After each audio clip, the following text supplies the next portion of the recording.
But yeah, good looking out, Doc. Man, crazy. I have a question for you. This is something I wanted to discuss as well because Reggie Wright Jr.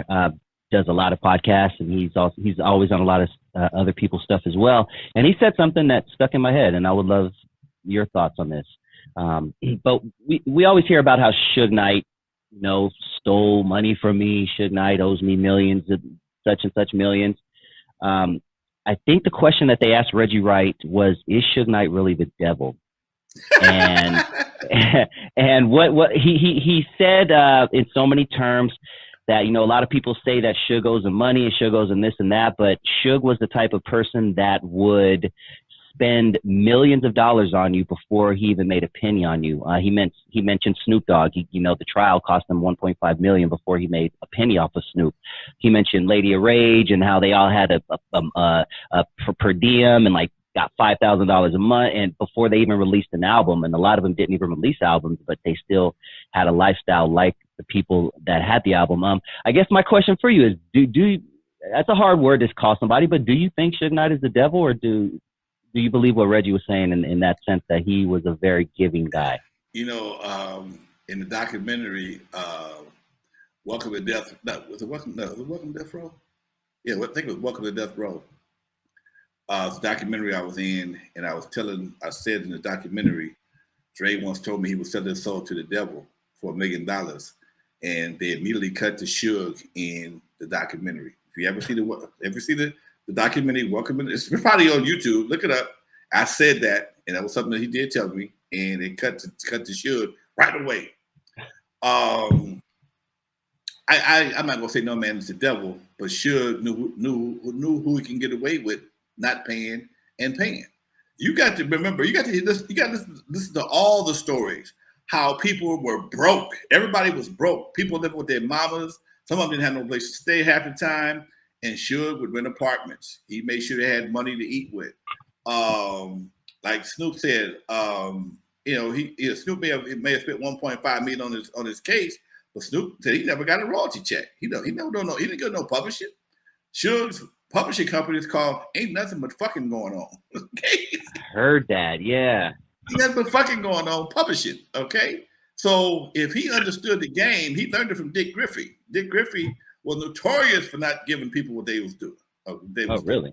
Allegedly. I never dealt with him. But allegedly, as rumor has it, he was notorious for not taking care of his people. He put you in the studio and give you something to eat and, cars, whatever the case may be. When it came down to the paperwork, he pretty much controlled that. And that's why a lot of people individually left. Whispers, they excited everybody. They all started there, but they ended someplace else. When you're dealing with, you got the Dog Pound, you got Snoop, you got Dre, you got all these people around, and Snoop's album was the first one. But Snoop or Dre? Snoop came out first, right? Dre came out first. So you got a shitload of money real fast. Then Snoop came out, got a bigger shit pile of money. Okay. Then you got the Above the Rim soundtrack and all this other stuff coming out back to back to back. With most record contracts are designed to screw the artist in the very beginning. Just trust me, because people got to spend money to break you. Okay, so they base their contract on you not making no money. But if you do, I get all of it. Yeah, man. That's the contract. Okay. Damn. I'm gonna base this. I'm gonna invest money in you. I'm gonna invest money in you to make you the biggest artist possible. But if you don't blow up like you're supposed to, I get all the money. I get my money, but I don't lose no money. And if you do blow up like you're supposed to, I get most of the money, if not all the money. So I saw a video. I think Snoop was on the Breakfast Club. He said he never got no royalty checks. Joelle, her name ain't on half the stuff that she did. She never got no royalty checks.